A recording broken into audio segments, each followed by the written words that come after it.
You're listening to a Mamamia podcast. Mamamia acknowledges the traditional owners of land and waters that this podcast is recorded on. Hello and welcome to Mamamia Out Loud. It's what women are actually talking about on Wednesday, the 6th of November. I'm Holly Wainwright. I'm Leah Freedman. And I'm Jessie Stevens. And on the show today, Out Louders, you're going to hear something a little bit different today. And I'm just going to tell you exactly why, because it's been a bit of a chaotic day at Mamamia Out Loud, as I'm sure you can imagine, with the little something that's going on in America. So we recorded our normal show at our normal time today, and we did a bit of a vibe check on where everybody was about the election. We didn't do any predictions, but we talked about what people might be able to expect for the rest of the day and the week. And of course, things have not entirely gone according to plan. So here's what we've done. We have recorded a special episode just for you, an emergency meeting that is all about where we stand with the American election on Wednesday afternoon, evening, right? That has me, Mia, Jessie, Amelia, Lester. It's feelings, it's thoughts, it's where things are standing. And if you are feeling anxious, if you're feeling worried, if you're feeling triumphant, you want to go and listen to that. If you would rather eat a box of hair than hear anything else about the American election, or you just need to avoid it, we've got you. The rest of this show is American election free, and it's just a little bit shorter than usual because we took out our original election chat and redid it. So that is full disclosure on what you're about to hear. So remember, if you want to hear our thoughts and feelings about the American election, there is a special emergency meeting episode in your feed. And if you want to avoid it, listen to this one. And if you want to do both, please do. In case you missed it, you need to get rid of your black spatula in the bin. Like, what do you mean? What do you mean Black plastic spatula. If you've got in the kitchen? Yeah. Like a cooking. Sorry, where? I don't know where you keep your spatula. Maybe it's in your bedside table because of what you like to do. Just a bit like, when you say spatula, you mean like the thing you cook, like your eggs with. I'm sorry. You get your eggs. Are you high? I have a metal one. This does is that probably make me... because, is that black, Jessie? No, but does that make me better than people with black ones? Sorry. You mean the black plastic spatula that we all like do our fried eggs and stuff with? Not all of us, it. Is that what you mean? I'm sorry, Mia. I'm letting you down. So, Holly, are we clear on what a spatula is and where it's kept? Jessie, are we clear on what black is? Can I continue? Please continue. I'm sorry, Mia. I'm sorry. The reason you have to get rid of your black plastic spatula in your kitchen or your bedroom, wherever it is because it's probably leaching chemicals into your cooking oil. Oh, that's not ideal. Which also might be in your bedroom. I don't know, Hol. Isn't it about it reacts with heat? So if Holly's using it in the bedroom, it's reacting with heat. Oh, shush. It's leaking. Now that you've shown it to me, I have that spatula, that exact spatula. Yeah. So there was an article in The Atlantic a couple of days ago, which I screenshot and put in my family group chat saying, everyone throw out your black spatulas immediately. And I was immediately trolled by my children. Jessie was still busy Googling what black is, but because I often tell them things, right, about carcinogens, which are cancer-causing chemicals and are found in certain products, and sometimes there are certain foods that in high quantities are linked is to this like to do with salami. your health anxiety, or is this like legit it's looking after mothering? my people. Yes. So my kids, when they want to troll me, they just send photos of themselves eating salami. Yum, salami. Stop it. Don't eat salami. I don't understand the science, right? I read this whole article. Yeah. Don't understand You don't need to. But what I need is a headline, which is we're throwing out our black spatulas. There is another headline, Holly, which is keep cups. Also really good. We love keep cups for the environment, but also because if you've got a hot coffee with a black plastic lid, also leaching the chemicals. What is it? The black that's the problem? Yes. Like if my spatula is green, is it okay? I think so. So black silicon could be different to black plastic, but I will get that under advisement and I will come back to you. I just need someone to write a list of what to throw out. What am I supposed to use instead of my black Metal. Cooking utensils. No, that's bad. You can't have metal on your metal pans. It scratches. No, so you would. Wood? I don't know. I use a wooden spoon. A wooden spoon? You can't flip You can an egg also with get wooden spatulas. She doesn't cook. Like wooden. You can get wooden Can spatulas. Outlouders jump in the Outlouders group and just link us to a spatula? I'm not going to tell you what you should use. I'm just going to tell you what you need to stop using. Okay, got it. Thank you, Mia. It's above my pay grade. PSA. Telling you what cooking utensils you should use. I'm just going to read you this one thing, right? Instead of me just telling you it. Cooking with any plastic is a dubious enterprise because heat encourages potentially harmful plastic compounds to migrate out of the polymers and potentially into the food. But as Andrew Turner, a biochemist at the University of Plymouth, recently said, black plastic is particularly crucial to avoid. Oh, shit. Do you know what else is not great? Black plastic sushi trays. Just don't connect them to stop? heat. Can we stop? Like, now I'm just petrified of everything.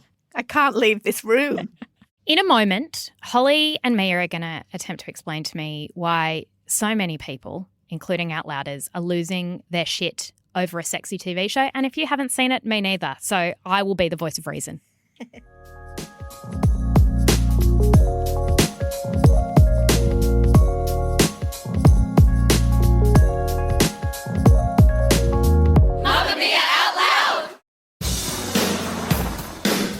This is going to be marvellous.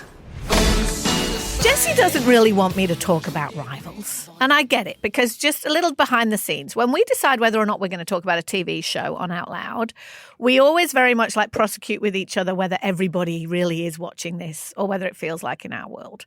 Because in my world, it feels like everybody is watching Rivals. I think it's the most popular recommendation I've ever given. Mia and I were out and about last night and people literally stopped me on the street to say Rivals. So it's like very... and my argument is always that if you haven't watched a show, there's nothing worse. Have you ever been at like a dinner party and someone brings up a TV show and then they talk about it and they're like, you really need to... And I'm just like, this is boring for me. I am that person. So the way I convinced Jessie, because I was like, everyone's watching it, Jessie. And she's like, no, only Hollies are watching it. And I was like, okay, then let's say it's making an important cultural statement about the world right now. Am I allowed to talk about it then? And you said yes. So I was in. And then I just quietly mentioned all the bonking. Anyway, bonking is a very specific intentional word here for the kind of sex that's on display on Rivals, right? Rivals is a TV show on Disney Plus based on famous Jilly Cooper novels of the 1980s. And the sex in it is very specific kind of sex in that there's a lot of it. Everybody is sleeping with everybody within minutes. Are all her books, just put Jilly Cooper in context, I've heard her books described as bonkbusters. Yes. Are they all bonkbusters? They are all bonkbusters. So in the 1980s, there was Jilly Cooper, there was Jackie Collins, there was Judith Krantz, there was a couple of others, female authors who were writing what were also often called sex and shopping novels. They were very dismissed, and for good reason in lots of ways. Like, they are light. There's no question about that. But with hindsight, they are also being seen as actually very smart social satire. And Jilly Cooper is posh as, right? This is her world, the world being reflected here in Rivals, which is Tory MPs living in their Cotswold stately homes, lords and ladies, and classes at play a lot. That is Jilly Cooper's world. But lots of people are clutching their pearls about why everybody's so into Rivals. And I have a theory, and we'll get more to it in a minute, which is partly because sex has become very serious, right, in the way we discuss it. And for very good reason. Yep. You know, in recent times, women love sex, but also sex has been used as a weapon against us. It's been disappointing us. It's been exhausting us. And we feel like we're allowed to say all that for the first time and talk about it. And it's very important, but it's not a lot of fun. And sometimes sex is just fun, and sometimes TV is just fun, and sometimes culture just needs to be fun.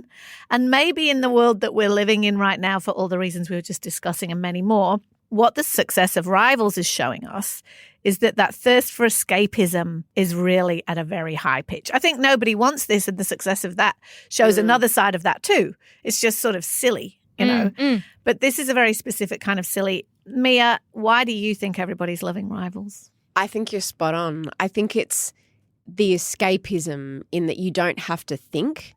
There are no life lessons in Rivals. There's no moralising, no scolding.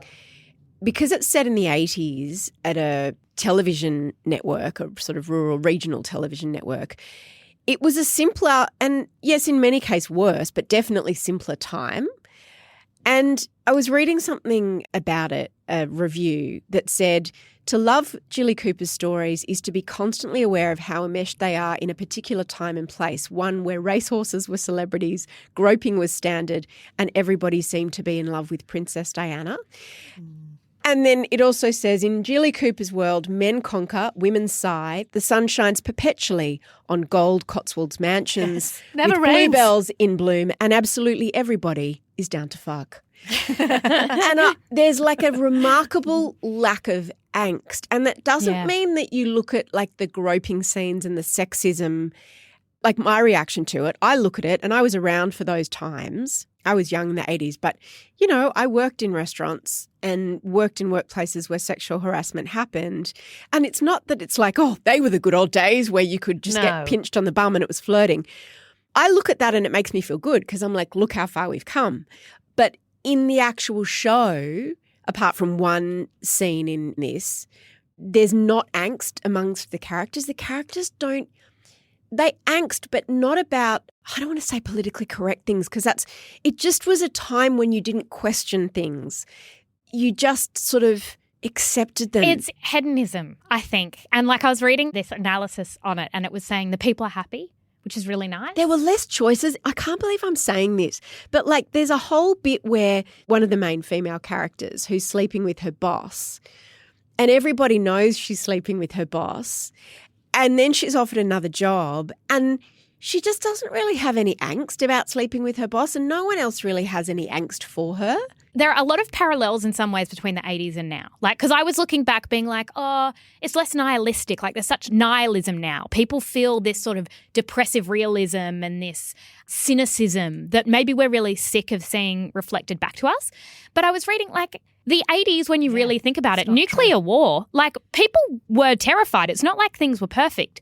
And Thatcher's Britain was a very difficult, dark place. Not that you'd know that from watching Rivals. No, but despite all of that, and I think there's some truth to it, there was optimism. Even though people were scared about the nuclear war stuff, you know, what was happening in the US and Russia, and it was, you know, wake of World War II, all of that kind of stuff, there was this sense of optimism and this sense of hedonism, which is also naivety, Jessie, because two things that struck me watching this. Firstly, was the lack of surgery. It was cast really, really well because people looked different in the 80s and the 90s and even in the early 2000s. Before everyone was having Botox, fillers, perfect teeth, people looked differently. Their bodies looked different. Their faces looked different. And they were all having sex regardless. They were all having sex. Not necessarily in real life, but in this show. And also people looked different to each other. There wasn't this homogenized beauty standard in quite the same way.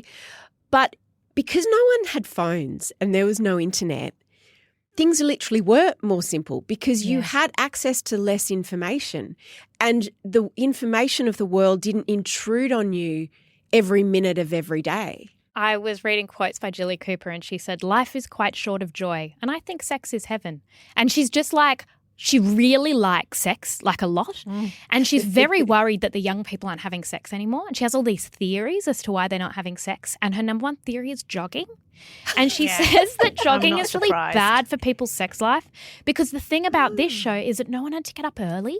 It was like everyone slept in. There's no alarms. There's no green smoothies. No one wants There's to no get gyms. their phone. There's no exercise. There's no protein. There's no There's also no porn on tap. So if you're horny, then go find somebody to have and sex. there weren't vibrators really, not to my knowledge. And back then. she says, and she's gotten a bit of backlash for this, that Me Too took the fun out of sex. And a few people have gone, like, I think everyone can agree that it was a really important revolution, but to look at it and go, sex can also be really fun. And in novels and television since the Me Too movement, sex has become, it's like every sex scene has to have the awkwardness and the body hair and then I scuttled out of the thing and there was semen, like just too much fucking detail that we've gone really, really deep and clinical on. In this, it's like she was saying, you know, two people find each other and then they hump for 2.5 minutes and they both orgasm at the same time. And it's like sometimes we just want our sex like that. I also think that we always have to remember, because I think it's dangerous for us and for the enthusiasm for this to be read, and I know this isn't what you're saying, Mia, but to be read as like a longing for a pre-Me Too era. I don't think that's it, right?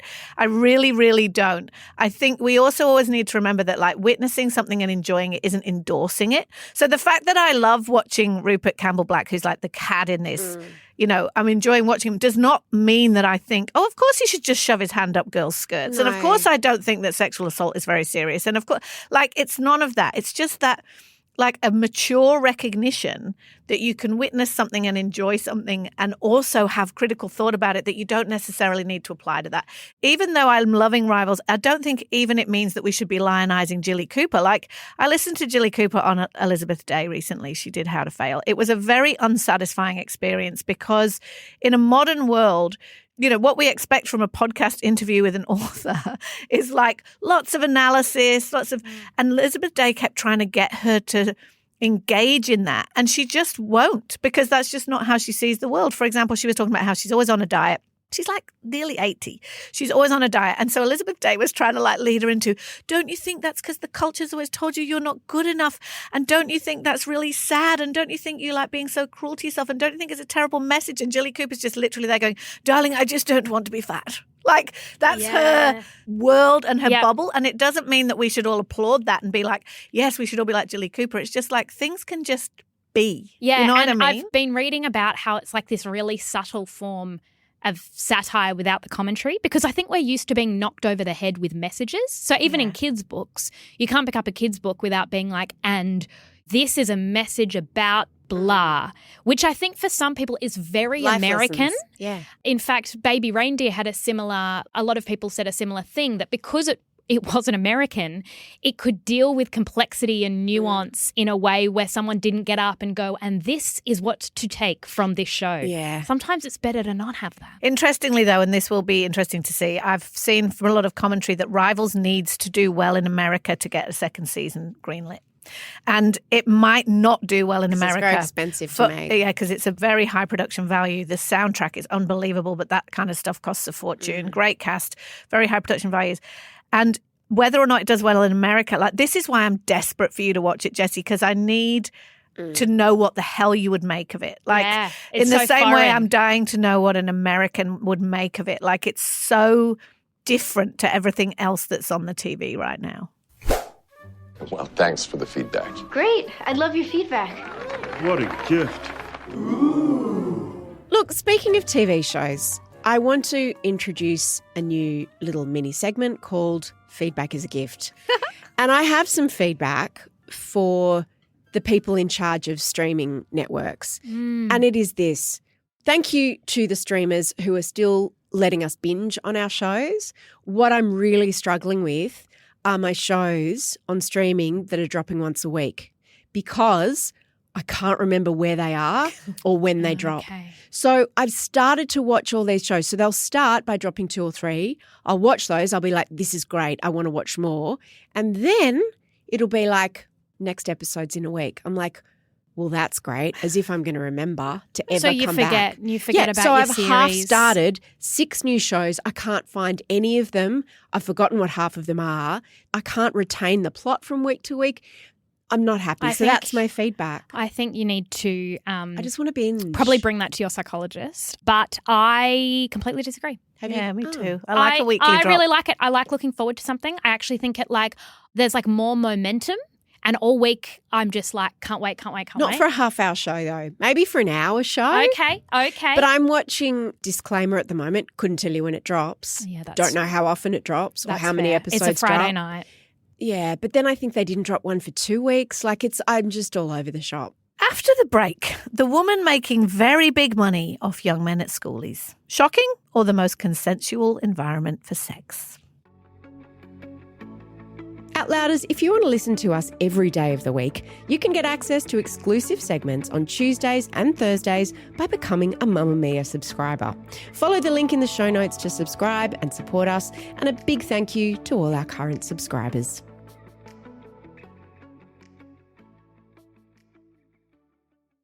They have to fill in 2 consent forms. You have to bring ID.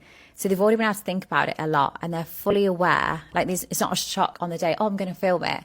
They're aware they need to film it, and it's in a controlled environment. You can't be drinking beforehand. You can't have done drugs. So when you think of a safe environment, it's the security on the door as well. So it's sort of, what about it is unsafe? Australia is in the grips of a moral panic about a woman named Bonnie Blue, OnlyFans, barely legal boys and schoolies. If this sounds vaguely familiar, that would be because we had this discussion this time last year when 3 OnlyFans creators spoke on national TV about targeting young men on schoolies, filming their consensual sex and then profiting off it. This year, creator Bonnie Blue is going to the Gold Coast alongside another high-profile OnlyFans creator named Annie Knight. You interviewed Annie Knight, didn't you, Mia? Oh, I did for No Filter. Yeah, a while really, ago. really interesting interview. Knight posted on TikTok, Bonnie Blue and I are going to be pleasuring some barely legal 18-year-olds, and we are so excited. Meet us there. We can't wait. The Adult Industry Choice Awards has posted a statement on Instagram about these two women that reads, "We do not condone or support behaviour that exploits young individuals, particularly those in the early stages of adulthood," and they've said 18 to 20s. "Filming content that involves young men or women who may not be fully developed or aware of potential long-term impacts crosses a line that we as a community should be committed to avoiding. This type of behaviour is a violation of the values and ethics that underpin a responsible and respectful adult industry." They actually said that what they're doing makes a laughingstock of the whole industry and it puts sex workers and content creators in harm's way. And they announced that they were stripping any individuals who do this kind of thing of any accolades that they've given them. Harrison. What kind of accolade? Well, if they've been given Like an at the Adult award Awards, at the yeah. Industry Choice Awards, if you've won an award, they're like, give it back. you've got to give it back. So it's not like they get government grants or anything. I don't think so. No. Harrison James, who is an activist and a child sexual assault survivor, wrote an article on Mamamia where he argued that these young men are products of a society where mainstream pornography has conditioned them to view all sexual experiences as a measure of status and validation and a ticket to manhood. And he sees this as exploiting teenage boys under the guise of content creation. He said that in his own experience, these harmful narratives made him believe that what he endured was part of a sexual fantasy rather than a violation. So people might suggest that if you're a young boy and you have any sexual experience whether coercion or exploitation was involved with an older woman, then that's a fantasy. That's not illegal. And Hers or his? Oh, that's for the boy. For the boy. I So see. even a lot of comments, and he's said this about what he's posted on Instagram, a lot of comments are like, stop cock blocking them. This is every man's fantasy. And he's saying that is really harmful if you're a young boy who has been a victim of child sexual abuse, because it really confuses your understanding of what happened. Can we draw a slight line between child and 18 to 20-year-olds? Like, I get what he's saying, and I think that's a really interesting point of view, and I'm going to definitely read that and think about it. But I just think that comparing 18-year-olds to children, or women sleeping with 18-year-olds to women or men 'Cause it's abusing really- children, yeah. I just think that's a It's all- different conversation, isn't it? Because isn't one of the main things in this is they have to show ID that they are 18 They and do. over. And So they're pass the not sobriety children, test. guys. But in James's defense, And also the age of consent is 16. Yes. And Yeah. she's only doing this for 18 and over, correct? yes, but they're the ones using the term barely legal. So they're the ones who are throwing barely legal. They have talked about freshies, a real specific... So it's a marketing term, right? It's a marketing Yeah. term, and it's also about taking their virginity. Both women have talked about their desire to take the virginity of these young men. And whether or not it's legal, I think what those particular terms speak to is a vulnerability and a difference in the power of someone who has had no sexual experience at all and someone who is saying, I slept with 33 people yesterday. Okay. I listened to a little grab of a podcast interview with Bonnie Blue where she says that, so this is obviously part of her whole thing. It's made her very rich. This is how her year rolls out. She goes to a spring break in Cancun. Then she comes to Schoolies in Australia. Then she goes and does Freshers Week in England.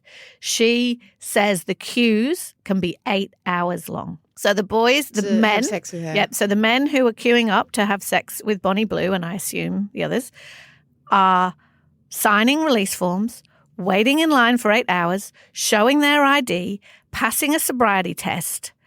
How are they being exploited? There is no other sex that they would have at Schoolies Week that requires that level of scrutiny and consent. They're not drunk in a bar.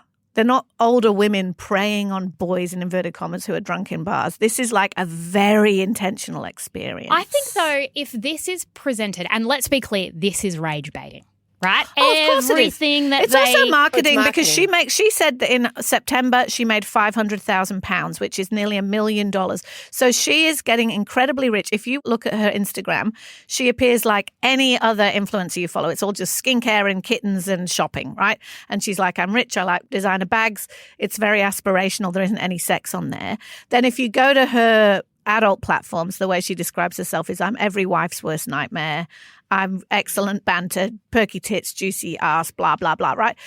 The thing is, though, is that, again, I don't have to approve of that or think that it's good for the world, but these are adult people consenting to a sexual experience. I think that the reason why there's such a moral panic is because it's not illegal, right? Like, we can all agree what they're doing. Why should it be illegal? No, but I think it would be clearer. I mean, the term of barely legal is like they're kind of purposely muddying, well, the ethics. And I think we're always going to have arguments about the ethics of sex and consent, like more so than ever in the last few years. And this is subverting a lot of what we understand about sex because it's the female who is older. She's 25 and the boys are 18. So even though the age gap isn't enormous, someone's making money out of it and someone isn't.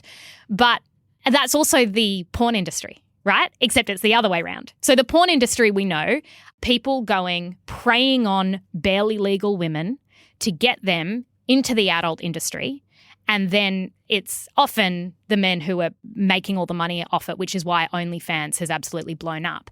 But we've looked at that model and we don't feel good about it ethically. I think it's that the model is now being replicated, but with these women. And I look at what they're saying. I went deep on both of their TikToks, and it says, your sex life will be downhill from here. This is your fantasy. It's women presenting themselves as in service of men, and it feels like it fits into this sort of male incel internet crap. But it's and again, I want to be really clear that it's not like I think, yay, this is the best thing ever, but it's the opposite of that. Because they are saying those things to those guys while they are taking their money all the way to the bank. But just because they're taking their money, yes, but what they are presenting themselves as, I'm not saying that every sex worker does this, but they're presenting themselves as like, men need to be sexually serviced, and they will say that. They'll say if your husband cheats on you, it's because you're lazy and you're not giving him what they want. Again, rage baiting. And I am servicing your man, and like even with the Schoolies thing, they're like, you know, when you finish wherever you want. Like they're playing up this female fantasy, I right? have a question. I have two questions, actually. Firstly, does money change hands? Yeah. Well, the boys don't get paid. No, they don't get paid. No. But the girls don't get paid either, right? They get paid from OnlyFans. Exactly. So when you say it's the fantasy, Holly's right. It's the fantasy of the people who pay to watch it, which are men. Women aren't watching that. No. So I understand what you're saying. You're saying that these women are reinforcing the standard of porn, which centers the male experience, because that's who their paying customers are. Mm-hmm. And that's what these boys... They're replicating a fantasy. Yeah. Okay, I understand that. But also, people have said to me, oh, how would you feel... Because I'm going to replay. I'm going to get Annie to tell us a little bit about this and replay this interview in No Filter this week. But, you know, I was having a conversation with someone who said, well, how would you feel if this was a male OnlyFans creator coming and doing this with girls? And I'm like... That's a different thing. It's Why? Not because there aren't the cultural, historical power imbalances. It's a reversal. It's kind of a little bit like talking about reverse racism. It's like it's in a completely different context. Women having sex with younger men. But what we're doing, like with men, is we socialize them to think that they should always want to have sex, that it's a mark of their power and their masculinity. And Jessie, it's Schoolies. Like that's what happens at Schoolies. But I feel like that's a bit defeatist and limiting of men. The thing is, Jessie, right, I entirely agree with all your... It's not compulsory, though. But this is what I entirely agree with your ethical feelings about it. Like, do I look at this and go like, ugh? Then yeah, I do, right? But honestly, I don't get to police other people's fantasies and sex lives when they are consenting adults. The only time that this is deeply problematic is if consent is blurry. And as I've said, most of the sex going on at Schoolies where people are under the influence of drugs and alcohol, and, you know, we've all seen those awful occasions when, you know, people are filmed against their will and that goes viral. Like that stuff is deeply problematic. In my mind, this is the least problematic of the sex that's happening at Schoolies, because it's all above board, out on the table, a very, very clear exchange of service. I think that the way... Whether or not I think that those boys or those women, boys, men, should want to do this is none of my business. I think what's overlaid with this, that I think people are trying to say, and Harrison James is trying to say, and I agree with him on this, is we like to think that men cannot be sexually vulnerable, or that men cannot be vulnerable in sexual dynamics. Yeah, and I don't agree with that. And that's not true. Yeah. And so I think... Again, if it was reversed and we go who's more sexually experienced and blah, blah, blah, then I agree that it's different to an extent, but I still think that a young man can be sexually exploited. I also think the other reason I'm finding it icky is that it's, on the whole, bad for women. I keep thinking about the girls who are on Schoolies. Yeah. Like Annie Knight and Bonnie Blue. Like, Schoolies isn't for you. Yeah. Go away, go home. Like, Schoolies isn't for 25-year-old sex workers. It's for a bunch of young people, whether it's messy sex or whether it's when I was 18. Like, They're called toolies, too old for Schoolies. Yeah, and if the guy that I'm having, a one-night stand with was with a sex worker last night, like in terms of the expectations that sets for me and what sex that man might expect, I just think it's not, like, again, it's not illegal. I just think it's ethically dubious. I think it's depressing. I agree. That's all we've got time for today, Out Louders. Some of us, all of us, a few of us, and Amelia might be popping up in the next few days. We're going to be giving you your regular show on Friday, of course, for a whole dose of escapism. But until then, we love you loads. Thanks to our fabulous team for helping us on this big week, and we'll see you tomorrow. Bye. Bye.